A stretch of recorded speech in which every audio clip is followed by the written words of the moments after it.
12th standard ethics புக்கில் இருந்து இன்றைக்கி ஒரு சின்ன இன்ஃபர்மேஷன் பார்க்கலாமா?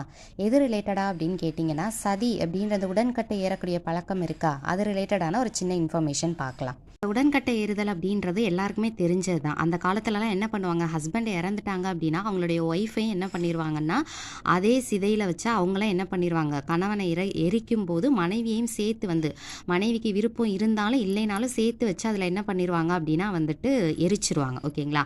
அதை ஒழித்தவர் ராஜாராம் மோகன் ராய் அப்படின்றது நம்மளுக்கு தெரியும். நம்ம ஒரு 10th ஸ்டாண்டர்ட் புக்கில் கூட நம்ம இது படிச்சிருப்போம்.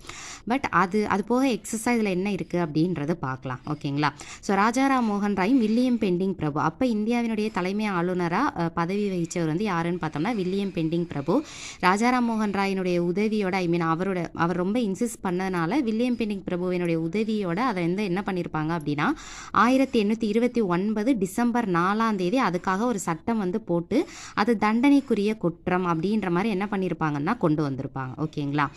பட் இது போக பாருங்களேன், ஆங்கில கிழக்கிந்திய ஆட்சியில் கிறிஸ்துவ சமயப்பரப்பு குழுவினர் வில்லியம் கேரி அவருடைய தலைமையில் தான் ஃபஸ்ட்டு என்ன பண்ணுறாங்க, வங்காளத்தில். ஓகேங்களா? ஏன்னா ராஜாராம் மோகன் ராய் எந்த ஊரை சேர்ந்தவர், வங்காளத்தை சேர்ந்தவர். சதியை ஒழிக்க முயற்சி மேற்கொண்டனர். அதுக்கப்புறம் யார், வில்லியம் கேரி தலைமையில். தென் அதுக்கப்புறம் 1815 மற்றும் 1818 ஆகிய ஆண்டுகளில் வங்காளத்தில் அதிக அளவில் சதி ஒழிப்பு முயற்சிகள். நல்லா நோட் பண்ணுங்கள், இது எல்லாமே எங்கே மட்டும்தான் நடக்குது, வங்காளத்தில் மட்டும்தான் நடக்குது. ஓகேங்களா? ஸோ இப்போ வில்லியம் கேரி நம்மளுக்கு தெரிஞ்ச எல்லா பேருமே ராஜாராம் மோகன் ராய், வில்லியம் பெண்டிங் பிரபு.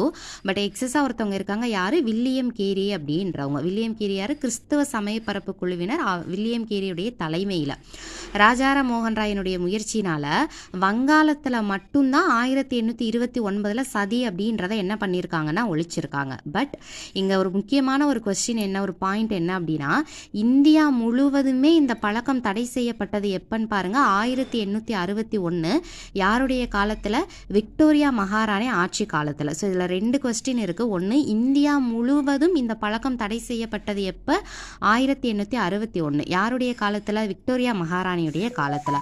ஓகேங்களா? ராஜாராம் மோகன் ராய் மட்டும் இல்லாமல் வில்லியம் கேரி அப்படின்றவங்களும் சேர்ந்து முயற்சி பண்ணி தான் வங்காளத்தில் 1829 இந்த பழக்கத்தை என்ன பண்ணியிருக்காங்க அப்படின்னா ஒழிச்சிருக்காங்க. ஓகேவா? ஸோ இதிலிருந்து உங்களுக்கான ஒரு கொஸ்டின் என்ன அப்படின்னா, இந்த ராஜாராம் மோகன் ராய் இருக்கார் இல்லையா, இவருடைய ஒரிஜினல் நேம் என்னன்னா ராம் மோகன் ராய் அப்படின்றதான்.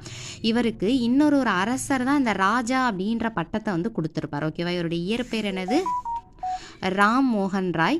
ராஜா அப்படின்ற பட்டத்தை இவருக்கு கொடுத்த மன்னர் யாரு அப்படின்னு உங்களுக்கு தெரிஞ்சதுன்னா ஆன்சர் கமெண்ட் பண்ணுங்க. தேங்க்யூ.